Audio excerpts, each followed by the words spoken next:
വരെ തടഞ്ഞു നിർത്തിയിരുന്നത് സർക്കാർ സംവിധാനങ്ങളുടെ ഇടപെടലുകളാണ്.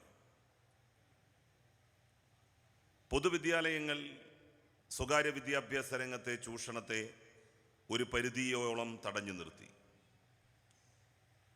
പൊതു ആരോഗ്യ കേന്ദ്രങ്ങൾ, സർക്കാർ ആശുപത്രികൾ, സ്വകാര്യ മേഖലയിലെ ചികിത്സാ ചൂഷണത്തെ ഒരളവോളം പരിമിതപ്പെടുത്തി. ഒരാൾക്കൊരു വീട്ടിൽ രോഗമുണ്ടാവുക എന്ന് പറഞ്ഞാൽ ആ വീട് സാമ്പത്തികമായി പാപ്പരാവുക എന്നുള്ളതാണ് എല്ലാവരും അർത്ഥമാക്കുന്നത്. മാറാരോഗങ്ങൾ സമൂഹത്തെ പിടികൂടിക്കൊണ്ടിരിക്കുന്നു. മരുന്നുകളുടെ പുതിയ കണ്ടുപിടുത്തങ്ങളുടെ പരീക്ഷണശാലകളായി മനുഷ്യൻ്റെ ശരീരം മാറിക്കൊണ്ടിരിക്കുന്നു. ഇതിലൊന്നും ആർക്കും ഒരു മടിയുമില്ലാത്ത സാഹചര്യം ഉളവായിരിക്കുന്നു. ഇത്തരമൊരു ഘട്ടത്തിലാണ് ഇതുപോലെയുള്ള നല്ല മനുഷ്യരുടെ, നല്ല മനസ്സിൻ്റെ പ്രവർത്തനങ്ങൾ നമ്മളുടെ സമൂഹത്തിൽ ഒരു പുതിയ സേവന പാത വെട്ടിത്തെളിയിക്കുന്നത്. ഇതിനുവേണ്ടി സഹായിച്ച, സഹകരിച്ച എല്ലാവരെയും ഞാൻ അഭിനന്ദിക്കുകയാണ്. നമ്മളുടെ നാട്ടിൽ മതവും ജാതിയും വർഗവും വർണ്ണവും നോക്കി സഹായിക്കാൻ ചില ആളുകളൊക്കെ ശ്രമിക്കുന്നുണ്ട്. സത്യത്തിൽ അത്തരത്തിലുള്ള സഹായങ്ങൾ സഹായത്തിൻ്റെ ആന്തരാർത്ഥത്തെ ചോദ്യം ചെയ്യുന്നതാണ്. മനുഷ്യരുടെ കഷ്ടപ്പാടുകൾക്ക് ഒരു തരത്തിലുള്ള വ്യത്യാസവും നമുക്ക് കൽപ്പിക്കാൻ സാധിക്കില്ല. ഹിന്ദുവായിട്ടുള്ള ഒരു വിധവയുടെ ദുഃഖവും മുസ്ലിമായിട്ടുള്ള ഒരു വിധവയുടെ ദുഃഖവും ക്രൈസ്തവയായിട്ടുള്ള ഒരു വിധവയുടെ ദുഃഖവും തമ്മിൽ എന്ത് വ്യത്യാസം? മക്കൾ നഷ്ടപ്പെടുന്ന, വിവിധ മതസമുദായങ്ങളിൽപ്പെടുന്ന, ജാതി വിഭാഗങ്ങളിൽപ്പെടുന്ന അച്ഛനമ്മമാരുടെ വ്യസനത്തിന് എന്താണ് വ്യതിരക്തത നമുക്ക് ചൂണ്ടിക്കാണിക്കാൻ കഴിയുക? ദാരിദ്ര്യത്തിന്, കഷ്ടപ്പാടിന്, ദുരിതങ്ങൾക്ക്, കണ്ണുനീരിന് നമുക്ക് മതത്തിൻ്റെയും ജാതിയുടെയും നിറം ചാർത്തിക്കൊടുക്കാൻ കഴിയില്ലല്ലോ. അതുകൊണ്ട് തന്നെ കഷ്ടപ്പെടുന്ന മനുഷ്യർ ആരാണെന്ന് നോക്കാതെ അവരെ സഹായിക്കാൻ നാട് ഉണരണം. നാട്ടിലെ എല്ലാ വിഭാഗം ആളുകളും അതിന് തയ്യാറായി മുന്നോട്ട് വരണം. മതവിശ്വാസികൾക്ക് പ്രാമുഖ്യമുള്ള ഒരു കാലമാണിത്. നമ്മളുടെ പ്രദേശമൊക്കെ മതവിശ്വാസികളുടെ വളരെ ശക്തമായ അടിത്തറ തന്നെ രൂപപ്പെട്ടിട്ടുള്ള പ്രദേശങ്ങളാണ്. ഒരു ദേശം യഥാർത്ഥ മതഭക്തരാൽ നിർഭരമാണോ എന്നറിയാൻ അവിടെ എത്ര ക്ഷേത്രങ്ങളുണ്ട്, അല്ലെങ്കിൽ പള്ളികളുണ്ട്, അതല്ലെങ്കിൽ ചർച്ചുകളുണ്ട് എന്നല്ല നമ്മൾ നോക്കേണ്ടത്. വിശ്വാസികൾക്ക് പ്രാമുഖ്യമുള്ള ഒരു സമൂഹമാണോ ഒരു പ്രദേശം എന്നറിയണമെങ്കിൽ ആ പ്രദേശത്തെ 4-5 വീടുകളിൽ നമ്മളൊന്ന് കയറി പരിശോധിച്ചു നോക്കിയാൽ മതി. കഷ്ടപ്പെടുന്ന ഒരു മനുഷ്യനെ നിങ്ങൾക്ക് ഏതെങ്കിലും ഒരു വീട്ടിൽ കണ്ടെത്താൻ കഴിഞ്ഞാൽ, പ്രായമായിട്ടും മംഗല്യഭാഗ്യം സിദ്ധിക്കാതെ കണ്ണീരും കയ്യുമായി കഴിയുന്ന ഒരു പെൺകുട്ടിയെ നിങ്ങൾക്ക് അവിടുത്തെ ഏതെങ്കിലും ഒരു വീട്ടിൽ കണ്ടെത്താനായാൽ, രോഗാതുരമായ അവസ്ഥയിൽ ചികിത്സിക്കാൻ പണമില്ലാതെ ബുദ്ധിമുട്ടുന്ന ഒരു മനുഷ്യനെ ഏതെങ്കിലും ഒരു വീട്ടിൽ വെച്ച് നിങ്ങൾക്ക് കണ്ടുമുട്ടാനായാൽ, നിങ്ങൾക്കുറപ്പിക്കാം ആ നാട്ടിൽ എത്ര വലിയ മിനാരങ്ങൾ ഉണ്ടായാലും, എത്ര ക്ഷേത്രങ്ങൾ ഉണ്ടായാലും, എത്ര ചർച്ചുകളുടെ കുംഭഗോപുരങ്ങൾ ഉണ്ടായാലും യഥാർത്ഥ വിശ്വാസികളല്ല അവിടെ അധിവസിക്കുന്നത്. വിശ്വാസത്തിൻ്റെ ലാബലൊട്ടിച്ച കപടന്മാരാണ് അവിടെ അധിവസിക്കുന്നത് എന്ന്.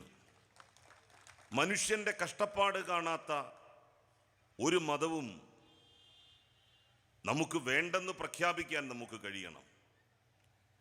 എല്ലാ മതങ്ങളും മനുഷ്യരുടെ കഷ്ടപ്പാടേ കണ്ടിട്ടുള്ളൂ.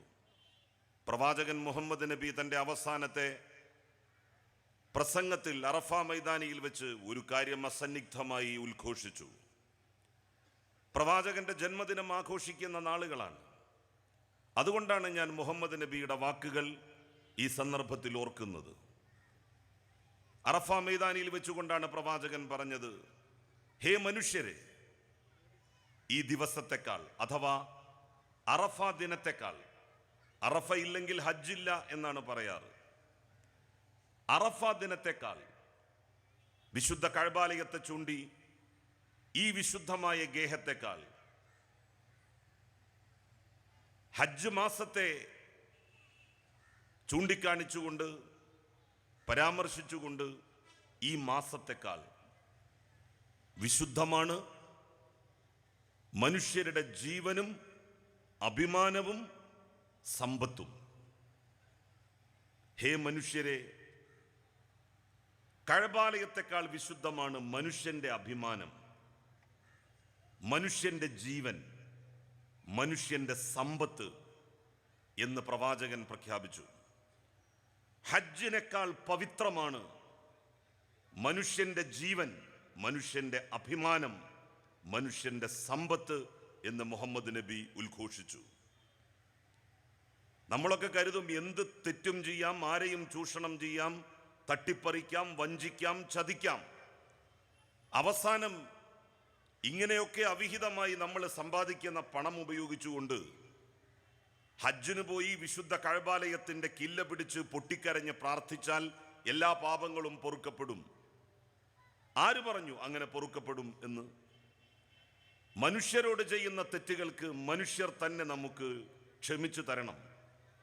ഒരാളുടെ 10 പൈസ അന്യായമായി നമ്മൾ നമ്മളുടേതാക്കിയാൽ നൂറ്റാണ്ടുകൾ ദൈവത്തോട് പാപമോചനത്തിന് അർത്ഥിച്ചിട്ടും ഒരു കാര്യവുമില്ല. ബന്ധപ്പെട്ട വ്യക്തിക്ക് ആ പൈസ തിരിച്ചു കൊടുത്ത് അയാളോട് ക്ഷമാപണം നടത്തിയാലല്ലാതെ പടച്ച തമ്പുരാൻ പോലും ആ തെറ്റു നമുക്ക് പുറത്തു തരില്ല. നമ്മളുടെ അയൽവാസികളുടെ അവകാശം നമ്മൾ കവർന്നെടുത്ത് ദൈവത്തോട് പാപമോചനത്തിന് അർത്ഥിച്ചിട്ട് ഒരു കാര്യവുമില്ല. യഥാർത്ഥ വിശ്വാസം അതാണ് മനുഷ്യരോട് പറയുന്നത്. മനുഷ്യരുടെ ബുദ്ധിമുട്ട് അകറ്റുക, അവരുടെ പ്രയാസങ്ങൾ ദൂരീകരിക്കുക, അവരുടെ കഷ്ടപ്പാടുകൾക്ക് അറുതി വരുത്താൻ വേണ്ടി ശ്രമിക്കുക. അതാണ് മതം, അതാണ് വേദഗ്രന്ഥങ്ങൾ മനുഷ്യനെ പഠിപ്പിക്കുന്നത്. ലോകത്തുള്ള എല്ലാ വേദഗ്രന്ഥങ്ങളും അങ്ങനെയാണ് മനുഷ്യനോട് പറയുന്നത്. അല്ലാതെ മനുഷ്യർ പരസ്പരം തമ്മിൽ തല്ലണമെന്നോ പരസ്പരം സംഘർഷത്തിൽ ഏർപ്പെടണമെന്നോ എന്ന് ഒരു മതവും ലോകത്ത് മനുഷ്യരെ പഠിപ്പിക്കുന്നില്ല. ഈ യാഥാർത്ഥ്യം മനസ്സിലാക്കിയാൽ വിശ്വാസികൾക്കിടയിൽ നിലനിൽക്കുന്ന എല്ലാ തെറ്റിദ്ധാരണകളും അവസാനിക്കും. സാമുദായികമായിട്ടുള്ള മൈത്രിയുടെയും സൗഹാർദ്ദത്തിൻ്റെയും നാടാണ് നമ്മളുടേത്. ഇവിടെ എല്ലാ ആരാധനാലയങ്ങളിലും എല്ലാവർക്കും പ്രവേശനമുണ്ട്. ഒരു ആരാധനാലയത്തിലും ഇന്നയാളുകൾ പ്രവേശിക്കാൻ പാടില്ല എന്ന് എവിടെയും എഴുതി വച്ചിട്ടില്ല. അങ്ങനെ എഴുതി വെക്കുന്നു എങ്കിൽ അത് ആരാധനാലയങ്ങളല്ല. എല്ലാ വിശ്വാസികളും വിശ്വസിക്കുന്ന ദൈവം ഒന്നാണ്. ആ ദൈവത്തിന് തൻ്റെ സൃഷ്ടിജാലങ്ങൾക്കിടയിൽ ഒരു തരത്തിലുള്ള വ്യത്യാസവും വരുത്താനാവില്ല. പാവപ്പെട്ടവരുടെ, നിരാലംബരുടെ, കഷ്ടപ്പെടുന്നവരുടെ, കണ്ണുനീർ പൊഴിക്കുന്നവരുടെ ദുരിതങ്ങൾ അകറ്റാൻ നമ്മൾ ഓരോരുത്തരും പ്രതിജ്ഞാബദ്ധരാണ്. നമ്മളുടെ ജീവിതം സാർത്ഥമായി എന്ന് രേഖപ്പെടുത്തപ്പെടണമെങ്കിൽ ഏതെങ്കിലും ഒരു നിരാലംബന് ആലംബമാവാൻ നമുക്കാവണം. കഷ്ടപ്പാടുകളുടെ, വറുതികളുടെ ചുട്ടുപൊള്ളുന്ന ചൂടിൽ ഏതെങ്കിലും ഒരു മനുഷ്യന് നമ്മളുടെ ജീവിതത്തിൽ തണലാകാൻ നമുക്ക് കഴിയണം. അത്തരത്തിലുള്ള നല്ല നന്മകളുടെ തുരുത്തുകൾ ഇമയെപ്പോലെയുള്ള പ്രവാസികളുടെ കൂട്ടായ്മകൾ സൃഷ്ടിച്ചുകൊണ്ടിരിക്കുന്നു. ഇത് മാതൃകാപരമാണ്, പ്രശംസനീയമാണ്. ഇത്തരം സൽകൃത്യത്തിന് മുന്നോട്ട് വന്ന ഇതിൻ്റെ ഭാരവാഹികളെ പ്രത്യേകം അഭിനന്ദിച്ചുകൊണ്ട് ഈ ചടങ്ങിൻ്റെ ഔപചാരികമായ ഉദ്ഘാടനം നിങ്ങളെ എല്ലാവരെയും സാക്ഷിയാക്കി ജഗദീശ്വരൻ്റെ നാമത്തിൽ നിർവഹിച്ചതായി പ്രഖ്യാപിച്ച് ഞാൻ എൻ്റെ വാക്കുകൾ അവസാനിപ്പിക്കുന്നു. നന്ദി, നമസ്കാരം. Thank you sir. ഇനി ആംബുലൻസിൻ്റെ താക്കോൽദാന ചടങ്ങിന് തൊട്ട് മുമ്പ് ഇമ സുവനീർ പ്രകാശനം നടത്തുകയാണ് ബഹുമാനപ്പെട്ട നമ്മുടെ തദ്ദേശ സ്വയംഭരണ വകുപ്പ് മന്ത്രി കെ ടി ജലീൽ സാർ തന്നെയാണ് അതും നിർവഹിക്കുന്നത്. അതോടൊപ്പം തന്നെ ആംബുലൻസിൻ്റെ ചാവി കൈമാറുകയാണ്. കാരക്കുന്ന് പെയിൻ ആൻഡ് പാലിറ്റീവിൻ്റെ പ്രസിഡന്റ് ബഹുമാനപ്പെട്ട ചോയേട്ടനെ ക്ഷണിക്കുകയാണ്. നിറഞ്ഞ മനസ്സോടെ നല്ല ഒരു കയ്യടി നമുക്ക് നൽകാം. ഒട്ടനവധി ജീവകാരുണ്യ പ്രവർത്തനങ്ങളിലൂടെ സജീവമായി സാന്നിധ്യം അറിയിച്ചുകൊണ്ടിരിക്കുന്ന ഇമ മഞ്ചേരി ഗ്ലോബൽ.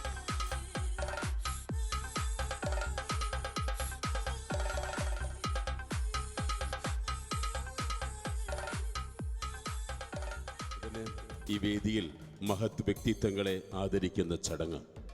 13ഓളം മഹത് വ്യക്തിത്വങ്ങളെ ഇന്ന് ഈ വേദിയിൽ ആദരിക്കുകയാണ്. ആദ്യം തന്നെ നമ്മളിവിടെ ആദരിക്കുന്നത് സ്വദേശത്തും വിദേശത്തും സത്യസന്ധമായ ബിസിനസ് മേഖലകൾ പടുത്തുയർത്തി കേരളത്തിൻ്റെ യശസ് വാനോളം ഉയർത്തിയ അപ്പോളോ ഗ്രൂപ്പിൻ്റെ executive director mister OMA Rasheed അവരുടെ വേദിയിലേക്ക് ക്ഷണിക്കുകയാണ്. അദ്ദേഹത്തെ അനുഗമിക്കുന്നത് ഇമയുടെ പഴയകാല അബുദാബി പ്രസിഡന്റ് കൊടക്കാടൻ അഷ്റഫ് ഖാൻ. വേദിയിലേക്ക് ക്ഷണിക്കുകയാണ് executive director OMA Rasheed, Apollo ഗ്രൂപ്പിൻ്റെ executive director OMA Rasheed. Please welcome sir. അദ്ദേഹത്തെ അനുഗമിക്കുന്നത് ഇമയുടെ പഴയകാല അബുദാബി പ്രസിഡന്റ് കൊടക്കാടൻ അഷ്റഫ് ഖാൻ. സമയം നമുക്ക് വളരെ പരിമിതമാണ്. നെക്സ്റ്റ് നമ്മളിവിടെ ആദരിക്കുന്നത് മഞ്ചേരി ഗ്ലോബൽ എന്ന ആശയം മുന്നോട്ട് വെച്ച ഒലിയവ്. ദുബായിൽ അന്താരാഷ്ട്ര പരസ്യരംഗത്ത് നിരവധി അവാർഡുകളും 2 പതിറ്റാണ്ടിൻ്റെ അനുഭവ സമ്പത്തുമുള്ള ഷാജി ഒരു മഞ്ചേരിക്കാരൻ മാത്രമല്ല, ഇമ ഗ്ലോബലിൻ്റെ ജനറൽ സെക്രട്ടറി കൂടിയാണ്. നമ്മുടെ വെബ്സൈറ്റ് സ്പോൺസർ ചെയ്തിരിക്കുന്നത് ഒലീവാണ്. ഒലീവിന് വേണ്ടി ഉപഹാരം ഏറ്റുവാങ്ങാൻ മഞ്ചേരി ബ്രാഞ്ചിൻ്റെ സീനിയർ ഡിസൈനർമാരായ നജീബ് സൽമാനെയും അതുപോലെ തന്നെ ഷിജിലി 2 പേരെയും വേദിയിലേക്ക് ക്ഷണിക്കുന്നു. തൊട്ടു പിന്നാലെ ശ്രീ PNK മേനോൻ 70-ാം വയസ്സിലും ചിത്രകലയിൽ നിറസാന്നിധ്യമായി നമ്മുടെ എല്ലാം മനസ്സിൽ വർണ്ണങ്ങൾ വിതയ്ക്കുന്ന പ്രിയപ്പെട്ട ജില്ലയുടെ അഭിമാന കലാപ്രതിഭ ശ്രീ PNK മേനോൻ. അദ്ദേഹത്തെ അനുഗമിക്കുന്നത് വല്ലാംചിറ മജീദ് ഖാ, ഇമയുടെ സ്ഥാപക നേതാക്കളിൽ ഒരാളായ വല്ലാംചിറ മജീദ് ഖാ. അതുപോലെ തന്നെ പാപ്പച്ചൻ മാഷ്, നമുക്കെല്ലാവർക്കും അറിയാം, 35 വർഷം അധ്യാപകനായി പ്രവർത്തിച്ചു, പ്രധാന അധ്യാപകനായി വിരമിച്ചു, നിരവധി സ്കൂളുകളിൽ സേവനമനുഷ്ഠിച്ചു, സിനിമയ്ക്കും സീരിയലിനും തിരക്കഥ എഴുതിയ പാപ്പച്ചൻ മാഷെ വേദിയിൽ ആദരിക്കുകയാണ്. അദ്ദേഹത്തെ അനുഗമിക്കുന്നത് പമ്പാടൻ ബാപ്പുട്ടിക്ക, ഇവയുടെ സ്ഥാപക നേതാക്കളിലൊരാളായ ബാപ്പുട്ടിക്ക. കുഞ്ഞുമൊയ്തീൻ തോട്ടപ്പള്ളി പഴയകാല പ്രവാസിയാണ്. അദ്ദേഹത്തെ സ്നേഹാദരോടുകൂടി വേദിയിലേക്ക് ക്ഷണിക്കുന്നു. കുഞ്ഞുമൊയ്തീൻ. അനുഗമിക്കുന്നത് റസാഖ്, ഇവയുടെ സ്ഥാപക നേതാക്കളിലൊരാളായ റസാഖ്. Pratheesh K P. അനുഗമിക്കുന്നത് അഷ്റഫ്, ഇമയുടെ മുഖ്യ രക്ഷാധികാരി അഷ്റഫ്. 10 വർഷോളമായി റോഡിലുണ്ടാകുന്ന അപകടങ്ങളിൽ കൈത്താങ്ങായ ദുരന്ത നിവാരണ സേനയുടെ അമരക്കാരനും 25,000-ഓളം ട്രോമാ കെയർ വളണ്ടിയേഴ്സിന് ട്രെയിനിങ് പരിശീലനം നൽകിയ മലപ്പുറം ജില്ലാ ട്രോമാ കെയർ ജനറൽ സെക്രട്ടറിയായ സാമൂഹ്യ പ്രവർത്തകൻ പ്രതീഷ് കെ പി. തൊട്ടുപിന്നാലെ മഹേഷ് ചിത്രവർണ്ണം. 7 വർഷത്തോളമായി വാക്കും വരയും ആയുധമാക്കി കേരളത്തിൽ അങ്ങോളമിങ്ങോളം ലഹരി വിരുദ്ധ പോരാട്ടങ്ങൾക്ക് നേതൃത്വം നൽകിയ ചിത്രകാരൻ മഹേഷ് ചിത്രവർണ്ണം. അനുഗമിക്കുന്നത് സക്കീർ പമ്പാടൻ, ഇവയുടെ സ്ഥാപക നേതാക്കളിലൊരാളായ സക്കീർ. തൊട്ടുപിന്നാലെ Nihala AP, doctor of Nisar Ali. നമുക്കെല്ലാവർക്കും 2016 മെഡിക്കൽ എൻട്രൻസ് എക്സാമിൽ 10ാം റാങ്ക് കരസ്ഥമാക്കി ഇമയുടെ കുടുംബത്തിൻ്റെ അഭിമാന താരം നിഹാലയെ അനുഗമിക്കുന്നത് ജലീൽ മച്ചിങ്ങൽ. സിനാൻ K, കേരളത്തിൽ നിന്ന് ISL കേരള ബ്ലാസ്റ്റേഴ്സ് ജൂനിയർ ടീമിൽ മെമ്പറായ നമ്മുടെ അഭിമാനതാരമായ ഏക വ്യക്തി ഷൗക്കത്ത്. അനുഗമിക്കുന്നത് കുളിയാടൻ നാസർ, ഇമയുടെ പഴയകാല പ്രവർത്തകൻ. അതുപോലെ തന്നെ Muhammad Simal K, state level under 14 shot put gold medal നേടിയ ഇമയുടെ കുടുംബത്തിൻ്റെ മറ്റൊരു അഭിമാന താരം മുഹമ്മദ് സിമൽ. അതുപോലെ തന്നെ 25 വർഷത്തോളമായി ജില്ലയുടെ പല മേഖലകളിലും അനൗൺസ്മെന്റ് നടത്തി വരുന്ന സന്നദ്ധ സേവകൻ മുഹമ്മദ് അലിക്ക് ഫുട്ബോൾ സെവൻസ്, അഖിലേന്ത്യാ സെവൻസ് ഫുട്ബോൾ മൈതാനത്ത് നിറസാന്നിധ്യമായിക്കൊണ്ട് ഒട്ടനവധി മൈതാനത്ത് എന്നും ശബ്ദം കൊണ്ട് കാണികളെ ആരവം കൊള്ളിക്കുന്ന മുഹമ്മദ് അലി. തൊട്ടുപിന്നാലെ കാരക്കുന്ന് പള്ളിപ്പടി SFC ക്ലബ്ബ്, നമുക്ക് എല്ലാവർക്കും അറിയാം, നമ്മുടെ ഇന്നത്തെ ഈ പ്രോഗ്രാമിന് ചുക്കാൻ പിടിക്കുന്ന 2 ടീമുണ്ട്. ജനകീയ സമിതി പള്ളിപ്പടിയും അതുപോലെ SFC ക്ലബ്ബ്. SFC ക്ലബിൻ്റെ കോർഡിനേറ്റർ ജംഷീർ ജീവകാരുണ്യ പ്രവർത്തനങ്ങൾക്ക് സാമൂഹ്യ കലാ സാംസ്കാരിക മേഖലയിൽ നിറസാന്നിധ്യമായ കാരക്കുന്ന് പള്ളിപ്പടിയിലെ ഒരു ക്ലബ്ബാണ് SFC club.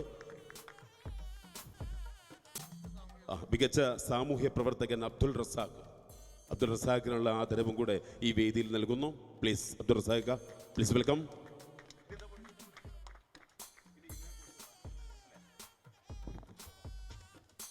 Thank you sir. Okay,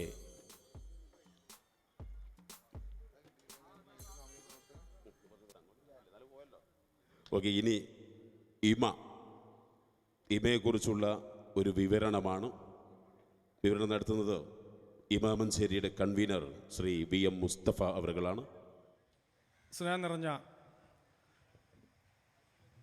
നാട്ടുകാരെ, വേദിയിലും സദസ്സിലും ഉപരിഷ്ഠരായ മാന്യ വ്യക്തികളെ, പ്രിയ സുഹൃത്തുക്കളെ,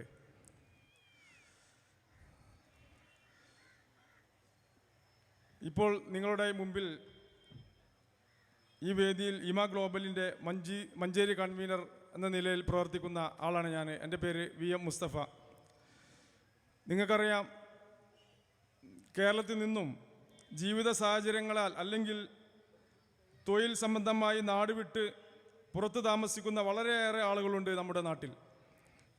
അവർ ഒരു പക്ഷേ നമ്മളറിയാതെ നമ്മുടെ അയൽക്കാരായിരിക്കാം, നമ്മുടെ അകന്ന ബന്ധുവായിരിക്കാം, അല്ലെങ്കിൽ നമ്മുടെ കൂട്ടുകാരനോ വീട്ടുകാരോ ആയിരിക്കാം. കൂടുതൽ പേർ താമസിക്കുന്ന ഗൾഫ് മേഖലയിലാണ് എന്നാണ് പൊതുവായ ധാരണ. അതേറെക്കുറെ ശരിയാണ് താനും. പക്ഷേ ഇന്ത്യക്കുള്ളിൽ പല നഗരങ്ങളിലും എത്രയോ ആളുകൾ മഞ്ചേരിയിൽ നിന്നും ഉണ്ട്. കുറേ ആളുകൾ ഇടയ്ക്കിടയ്ക്ക് നാട്ടിൽ വരാറുമുണ്ട്. മറ്റു ചിലർ കുടുംബമായി അവിടെ സ്ഥിരമായി താമസമാണ്. അവർ എപ്പോഴെങ്കിലും ബന്ധുക്കളുടെ വിവാഹത്തിനോ മറ്റോ അല്ലാത്ത വർഷങ്ങളായി നാട് വിട്ട് ബന്ധമില്ലാത്തവരാണ്. അവരുടെ കുട്ടികൾക്ക് ഒരു ഓട്ടപ്രദക്ഷിണത്തിനിടയിൽ ഒരിക്കലും നാട്ടുകാരുമായും സുഹൃത്തുക്കളുമായും ഒരു ആത്മബന്ധം പുലർത്താൻ കഴിയുകയില്ല. അതൊരു സത്യമാണ്. അത് പിന്നെ നാടുമായുള്ള ബന്ധങ്ങൾ അറ്റുപോകുന്ന രീതിയിലേക്ക് പോകാറാണ് സാധാരണ പതിവ്. ചോദിക്കുമ്പോൾ പറയും നാട് മഞ്ചേരിയാണ്, അല്ലെങ്കിൽ മലപ്പുറമാണ്, അല്ലെങ്കിൽ കാരക്കുന്നാണ്, എത്രയോ വർഷങ്ങൾക്ക് മുമ്പ് പോയതാണ്, ആർക്കും പരസ്പരം അറിയില്ല, അതുകൊണ്ട് തന്നെ പോയിട്ടും വലിയ കാര്യമില്ല എന്നൊക്കെ. നമ്മുടെ സ്വന്തം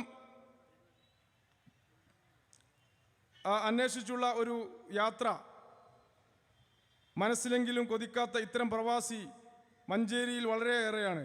എന്നാൽ ഒരു സത്യമാണ്, അതുകൊണ്ട് തന്നെ മഞ്ചേരി ഗ്ലോബൽ എന്ന ആശയം മുന്നോട്ട് വെക്കുന്നത് ഇമയുടെ ചരിത്രത്തിലെ പുസ്തകത്താളുകളിൽ എഴുതപ്പെടേണ്ട ഒരു സംഭവമായി മാറുകയാണ് ഇന്നത്തെ ഈ വേദി. ലോകത്തിൻ്റെ പല ഭാഗങ്ങളിൽ ചിതറിക്കിടക്കുന്ന നമ്മുടെ നാട്ടുകാർ, അതായത് മഞ്ചേരിക്കാർ, മഞ്ചേരിയുടെ പരിസര പ്രദേശത്തിലുള്ളവർ, തൊട്ടടുത്ത പഞ്ചായത്തിലെ ആളുകൾ, അവരെയെല്ലാം കോർത്തിണക്കുകയാണ് തികച്ചും അനർത്ഥമായ ഇമ എന്ന പേര് തിരഞ്ഞെടുത്തത്. ലോകത്തെ കണ്ണിലെ കൃഷ്ണമണിയാകുന്ന സങ്കല്പം, അതിന് സൗകര്യപ്രദമായ രീതിയിലാണ് വെബ്സൈറ്റ്, ഫേസ്ബുക്ക്, വാട്സപ്പ്